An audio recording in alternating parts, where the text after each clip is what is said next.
Hey, hey, we're live. Yes, live from outer space. No, I am not in outer space. I am not an alien either. I know if I blink? I'm not sure. I'm not sure what's happening here. Um, anyways, uh, thanks for tuning in to the live stream. I am spinning up just a new kind of thing here, trying something out. What I'd like to do is kind of have a chat or discussion with you this evening. And I just thank you for tuning in. What I wanted to talk about this evening is basically working remote during a pandemic. Now, you don't get much more remote than being in outer space, right? So that's not true. I'm not in outer space. So let me stop that. Let me stop the fun here. Hold on. Let's stop the. Here you go. Oh, there you go. All right, back to the real world. I've been beamed back down to Earth. Um, so basically, what I wanted to talk about this evening was working remote in a pandemic. What that looked like for me. I added some details in the description to sort of follow along with some of the thoughts and ideas of kind of where I'll be following along. So there is an end to this live stream. It's not going to run forever. But what I wanted to talk about was first off, when did I start working remote? So a lot of people transitioned to remote at the beginning of the pandemic when it really hit here in the United States back in March. Me personally, I started in January of 2019. So March of last year, there was a whole workforce full of people that just flooded the market with remote workers because they could no longer go to their offices, their place of employment that they've gone to all these years. Now, myself, I had started probably about a year and 3 months prior to them, so I have a little bit of experience of what that was like. And I just wanted to share that with you. So having started in January of 2019, prior to that, I worked, I had always gone to an office, always worked face to face with people. I was always basically 9 to 5, Monday through Friday, driving in an hour of traffic to get there, an hour in traffic to get back. Always just the 9 to 5 grind, right? So it wasn't the most glorious lifestyle, but it paid the bills, right? Going to and from work. I had moved to New Mexico from Texas, I'm here in Texas now. Behind me, I've got some New Mexico plates. So these are actually plates from some of my vehicles from New Mexico. And having moved to New Mexico back to Texas, I transitioned from not only a different state, but also to a different style of work, which was working full-time remote. In New Mexico, I was riding about 30 to 45 minutes into the office. I worked at a company that sold homes, and this company was just a large home builder in the area. So I would just I'd go into the office, do like IT and technical assistance. I'd go out into the field, install things inside of their model homes for the IT stuff, and then just ride back home. So that's kind of what I did for about 2 years. Prior to that, I worked in an office environment where we all did like web development, and I was more of the software support kind of guy. And I really enjoyed. I enjoyed both of those experiences. So I got experience with full-time like hardcore IT, where you get your hands on the equipment and install the actual hardware, configure software on people's computers. And then I also was on the web side of things. So I did a little bit of web work, which was helping people get web stuff going. Anyways, so now I'm back into doing web work, having come back to Texas. And now that I'm doing web stuff, which is great, it's probably it's something I'm really good at, and I feel like I'm getting better and better at it by the day. But I seek little avenues. Having worked remote, I like to seek little avenues like this, like on YouTube, to reach out to people, to be able to connect with others. Because when you're working remote, you don't see people in the office, right? You don't see the the water cooler chat. You don't get to give the high fives or the waves. Now you got to do fist bumps, right, or elbow bumps. I think that's the thing now. I don't even know because I haven't been into an office in forever. But I digress. So how was the transition from working in person to remote? So that was one of the things I think was probably the more difficult. Make sure it's working. Hello, hello. Can you hear me? Just testing. Sorry, I just want to make sure the mic's not working. I'm not seeing mic level volumes on the thing here. Test, test, test. Okay. All right. All right. So back on track. Finally accepting remote life and how long it took. So once I started working in this new company since January of 2019, I have to say it was difficult. It was probably one of the most emotionally difficult transitions I've ever had as a worker.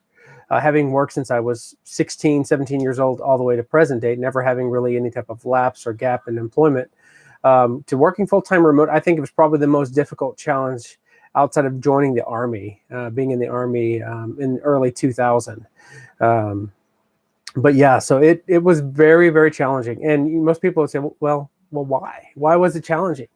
Well, it's, again, you don't see the familiarity of people, of interacting with people, of seeing smiles, of being able to really kind of hear another person's heart and to be able to communicate with them and to follow up with them the next day, like, oh yeah, man, how's your son? Or how's your daughter? Or, oh, what's that thing that's going on? You miss that, you miss all of that when you go remote because, like it or not, when you're remote, you really are not interacting with those employees on a face-to-face basis frequently throughout the day. You might have one or two infrequent meetings, and that's really kind of what I ran into from being around people all day long. I would go on my lunch break to get away from people, right? It's because I'm just around people. I need a break. And now it's like I go on my lunch break because I want to be around people. I need to leave this household that's by myself, and I need to go downtown Saginaw, which is where I live, to be around other people. I really want to just see others. It gets depressing when you're at home all the time. So that's what I ran into when I first started remote. I would say probably the first 3 months were the very most difficult. I was actually, there were times that, like it or not, I was weeping. I was sad. I was actually like, I just missed being around people, and I kept trying to figure out how do I rectify this? What did I make the wrong decision deciding to work for a place that was remote? But then I started thinking about it more. I was like, man, this is, what? I'm not spending really any money in gas travel. I'm really not putting wear and tear and miles on my vehicle. That was one of the things I was like, okay, well, that's really nice. It's like, but I still miss people. That doesn't fix the problem. You've got your family, right? And you see them every day, but having someone that's kind of like around your same age or around your same level of expertise, you share very similar interests. Typically, you guys are going to be passionate about the same things, and that was a big absent void and a big gap in my life. Whenever that just got yanked out, it feels like it was just culture shock. Like all of a sudden, this is no longer there. So that's what happened when I went remote. I was just really, I would pace inside the house. I would just walk. I would do laps because it was like I was trying to I do a little work and just go pace and take a couple of laps because I have to feel like I'm doing something because it's just like I'm just sitting here all day and no one's talking with me, and it was just, and then you're at a new company, you're trying to learn the ways of a company, right? So that's all in itself is difficult, being remote, not being able to sit down side by side, all day long and chatting with that person. Fortunately, that first I think the first week or two where I started, I did get a little bit of that, where I just kind of listened in, and I was like, it was almost like a constant remote session that I did with my boss, which was great. but I missed that. Once that ended, I was like, oh no, I'm like by myself now. Now what do I do? So that's really what that transition was. And I would say it lasted for about 3 months, like I mentioned. So I would say it took about 6 months for it to actually sink in, and I really started accepting it. So I'm thinking that, as I mentioned that, I'm thinking now of those pandemic workers, that started in March, late March. They're right now coming on that 1 year. So hopefully they've kind of came around that. They've gone through what I went through.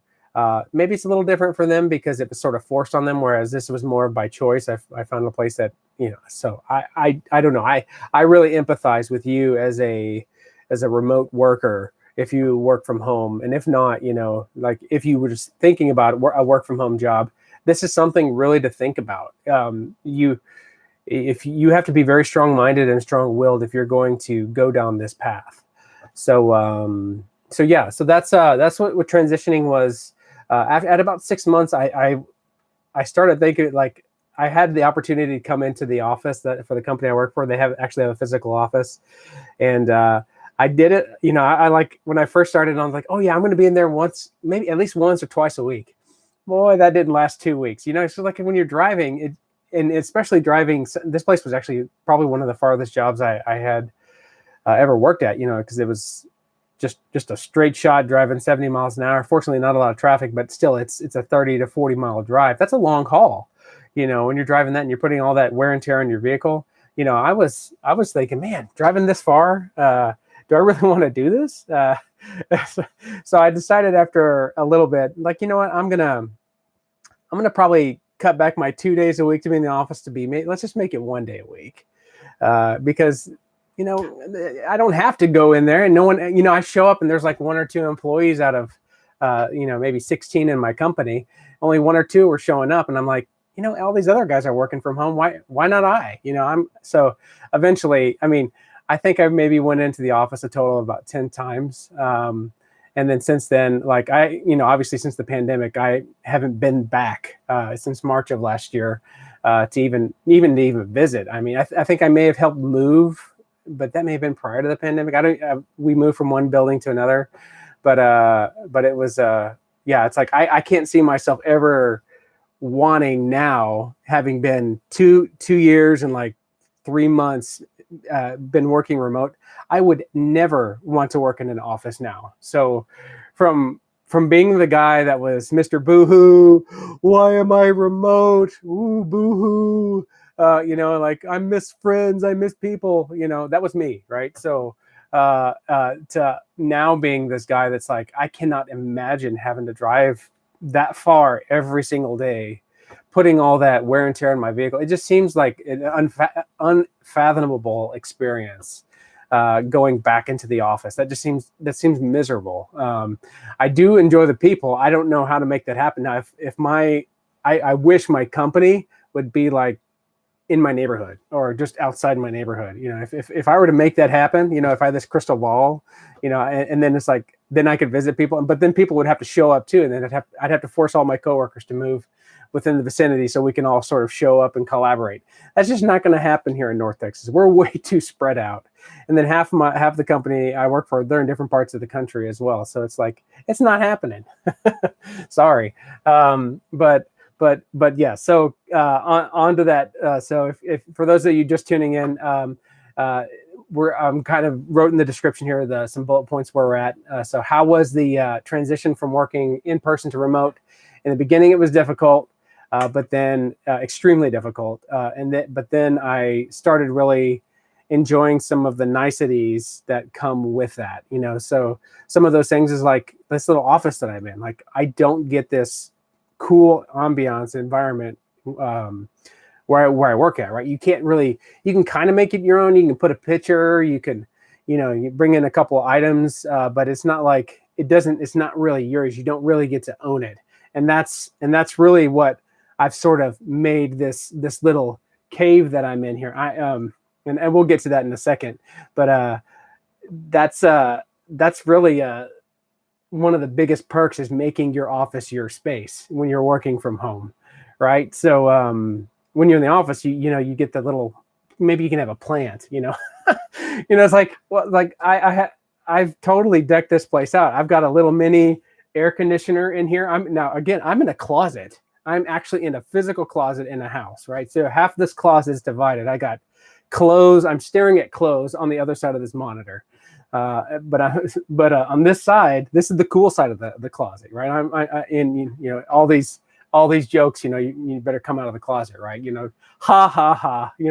No, I'm staying in my closet, and I'm very happy in my closet. This is like, I call this my my coding cave. I don't know what you want to call it, but I even have a UPS power backup. Something goes out, I've got like 6 hours of power to keep this little cave powered. So I love this area. So but if you transition from working in person to remote, I would definitely suggest that you consider decking out your space. Make it your own little place. Make it your own, because you want it to feel you've lost all those people that you've been interacting in an office environment before, to being drastically thrust to on your own. So what you need to do is make that room your own. You want to make it entertaining, make it fun. Like, I wish I could pan around on the camera, but maybe I can. Let's see. Let's try this out.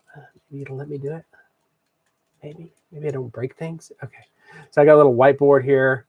I've got like some little knickknacks. I've got my U.S. Army plaque. I've got a temperature sensor. I mean, even little, I've got all things here. I wanted to show you something else here. Let's see. I'm gonna see if I don't break the live stream. Let's see. If I do, then it's not my fault. It's your fault. Okay. I will. But look. Okay. Look right there. So you see right here is got an iPad, and I've got these little tablets with cameras on the outside of my house, right?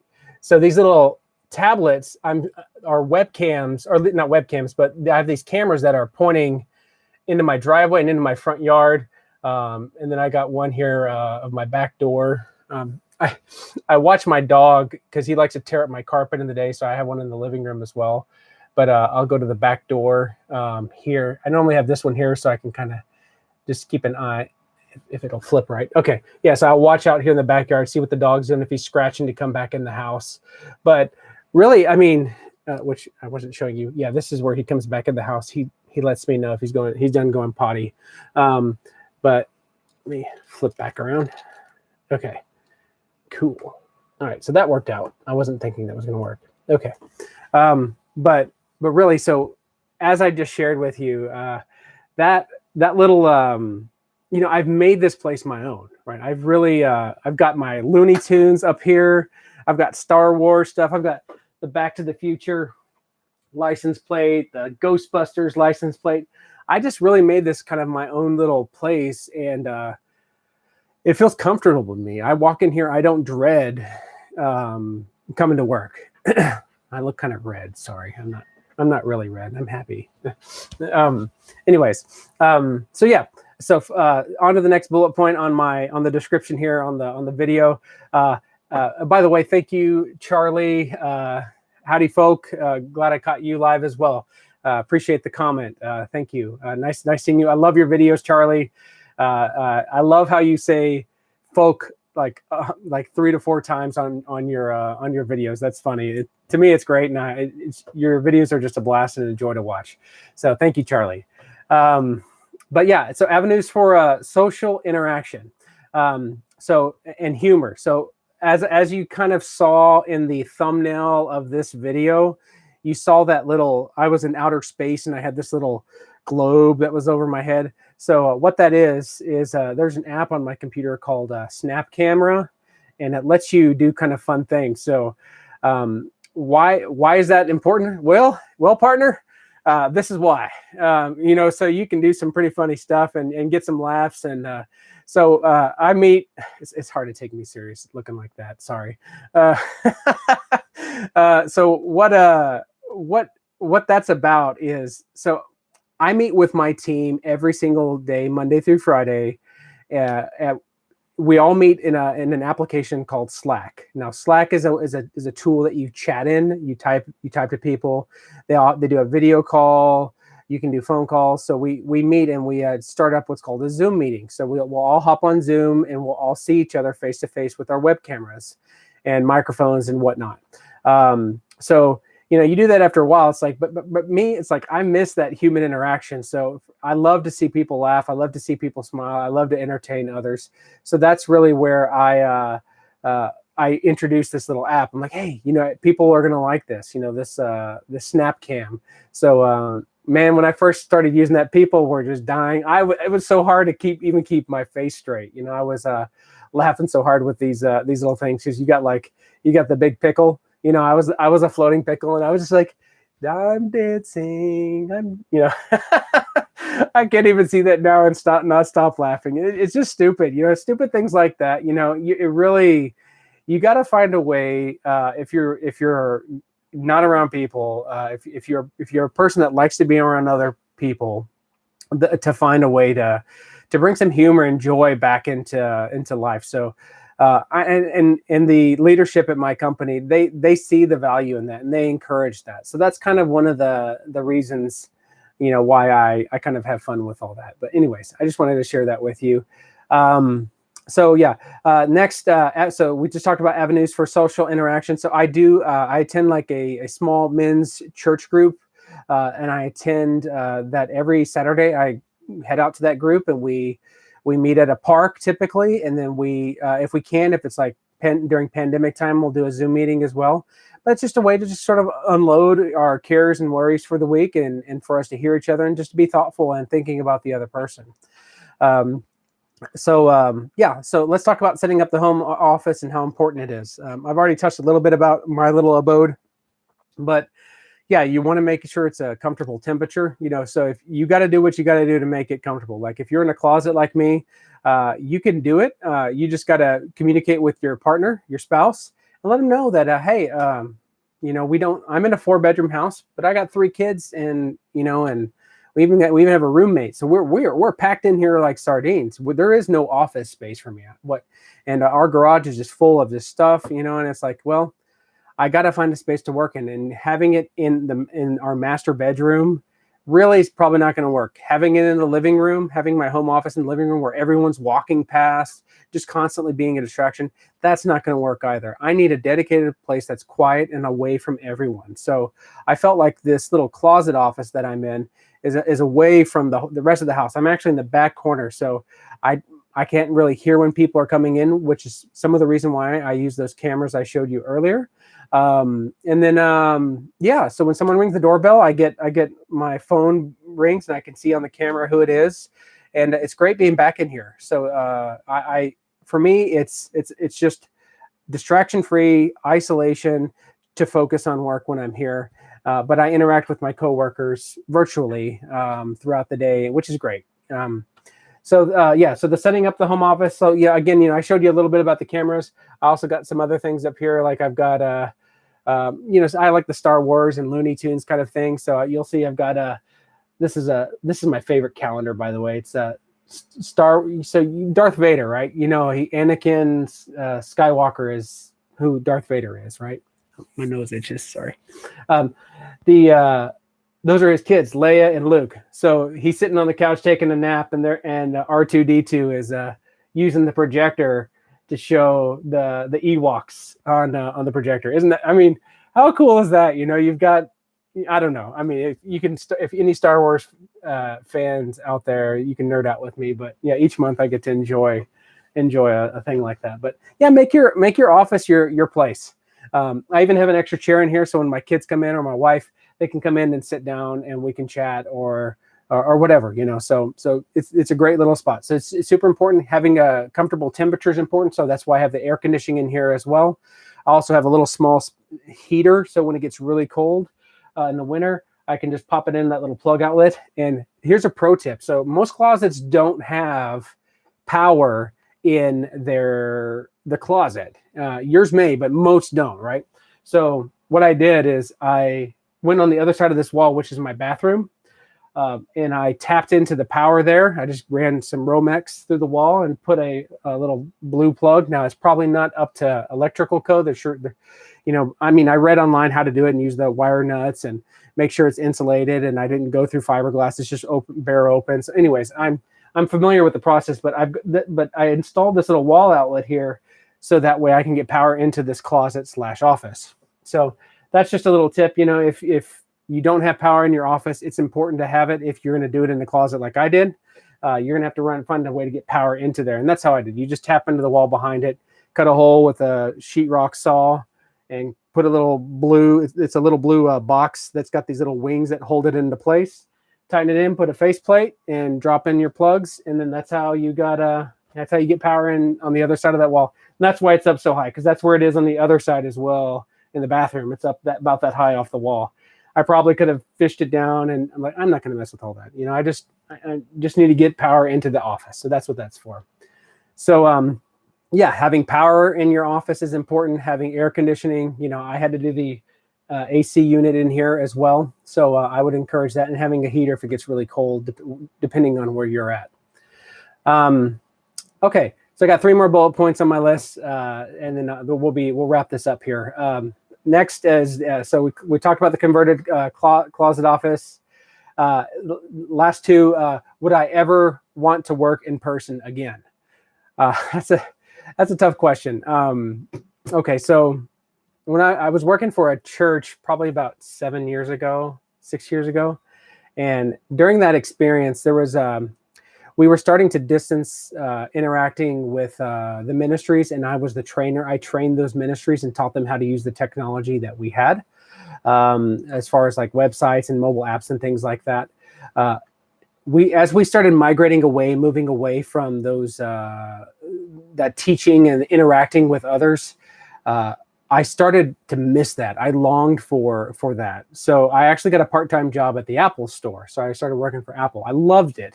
Man, you don't get more impersonal than in the Apple store. You see hundreds and hundreds and hundreds of people, and they're all excited about the product that you're excited about as well. So I am on Team Apple. Don't hate me. You can, if you hop off the live stream, I won't feel bad because you're Team Android. There's nothing wrong with Android, but I'm an Apple guy. Go Apple, but yeah, I mean, Android's fine. Anyways, working at the Apple store, you do get the face-to-face interaction, and man, it was like filling my cup every day. I'd go in and I would, I even joked, was like, man, they're paying me to do this. I would do this for free, but I love the extra money. I was working full time in the days, and then I would come in the evenings and work there at night. So having worked at the Apple store, working in the, they call it the Genius Bar. So when I worked at the Genius Bar, it was great, man. I mean, I would just always be able to figure out a technical issue on something that I'm very passionate about, which was the Apple products, the iPad, the Apple Watch, the iPhone. So I was able to interact and teach people these things, and just to see them walk in frustrated and to walk out, man, you took care of me. Oh yeah, you replaced my phone. Hey, that's so cool. I didn't know you could do that.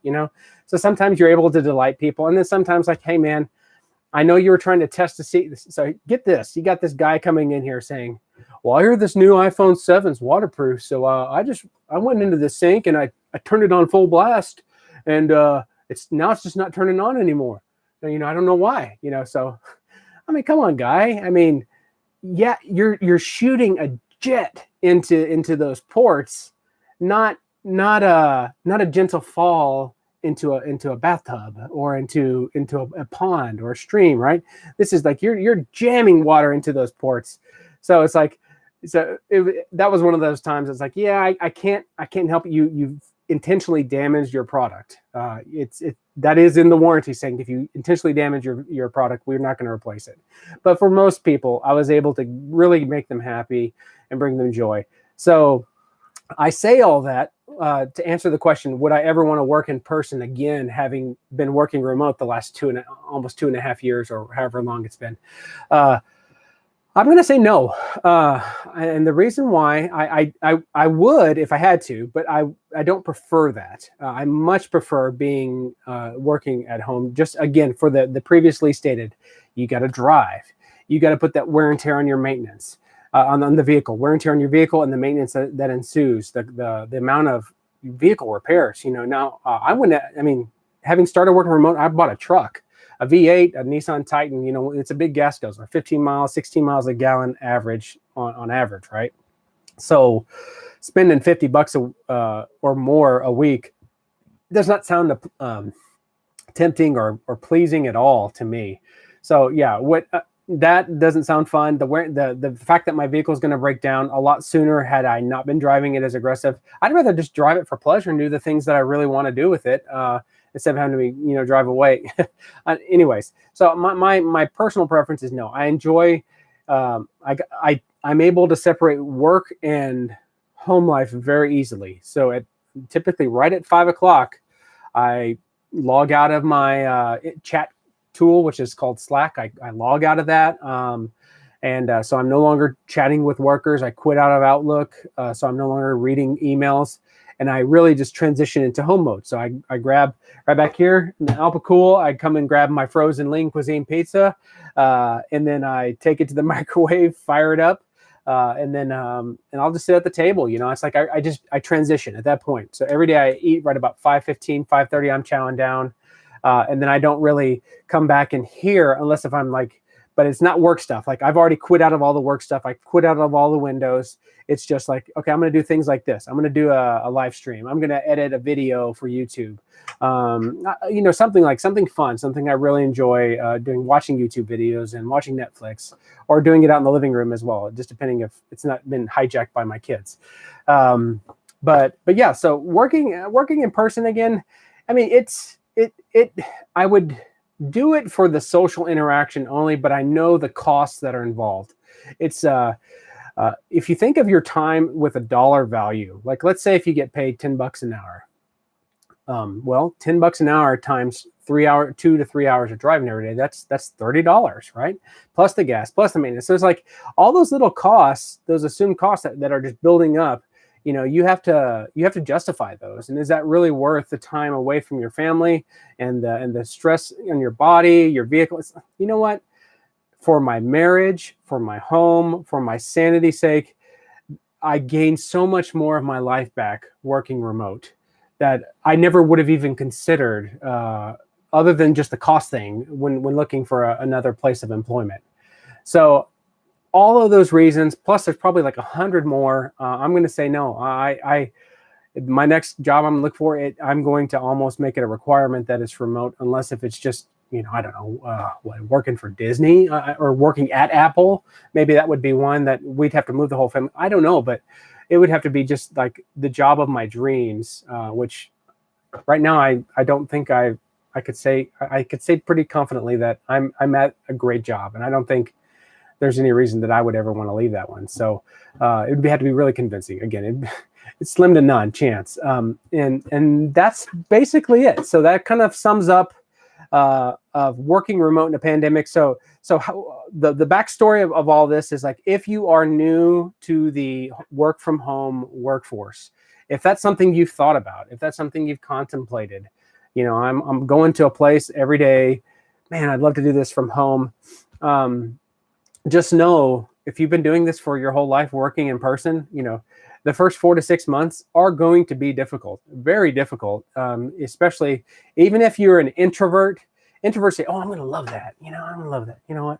I consider myself to be an extrovert. Like, I'd love to be around people. But if you're an introvert, you will miss some of that familiarity that gets pulled away from you. So I just say, be careful there, weigh that decision carefully. But other than that, I'm going to say, no, I don't want to work in person. Please don't. I mean, I'll go in every now and then, but just not in person. But that's really about it. So that's all I had to share this evening. Don't really have much. I mean, I got the weekend coming up here. Probably going to head out to Lake Bridgeport. Got a new screened-in shelter I'm going to throw up out there, and maybe do a picnic out there. Maybe record a video or two. But yeah, I just wanted to share that with you guys, and I figured I'd open it up. I mean, I see there's 3 of you connected. Thank you all for checking my video, and anyone that's watching this after the fact. But anyone have questions about remote work, remote anything, or any other thing off the topic? I'd be happy to answer those now, or forever hold your peace. Let me find some fun snap little faces here to throw on here. Let me. If you don't feel comfortable talking to me, you can talk to Jed. Howdy, folks. You come talk to me. What you say there? You know, actually, as red as my cheeks are, you might as well call me Red. All right. Oh, man.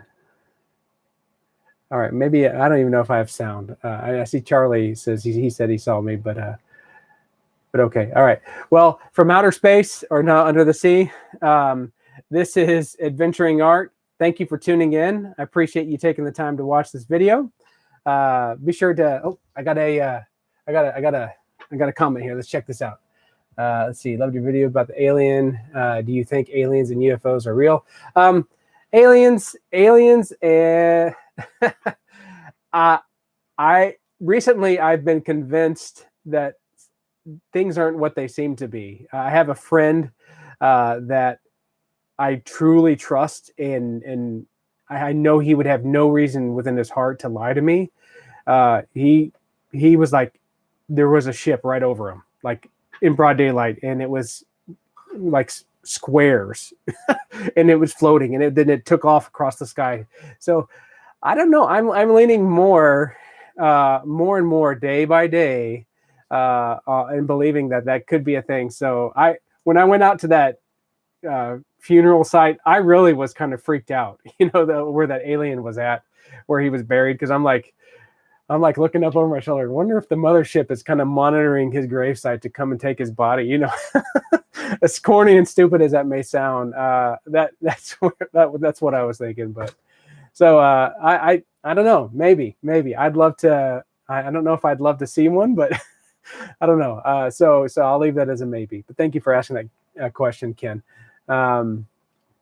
Charlie, yes, the cowboy talk, absolutely. I've got the I actually have a real cowboy hat. See, I'm not what you would call a roper, a cowboy. I am in Texas, so I felt like I had to get a hat. So I actually have a hat, and I've got a video of me dancing around and doing a cowboy dance in a hat. So yes, sir. Ladies and gents, I appreciate you. I don't talk with, well, maybe I talk with a little bit of a Texan accent, but most people don't really know where I'm from when I chat with them. And then thank you for that, Charlie. And then Dennis, have a safe weekend yourself. It was good. Glad that you got to at least check out the live stream. But for those that tuned in late, this recording will be online if you want to catch the first part about working remote and what all that entails. So I really appreciate everyone tuning in, and again, thanks again. All the likes, all the views, all that's helpful. Check out the other videos if you're interested as well. But yeah, I really appreciate your time, and God bless you guys, and we'll see you on the next one. Later.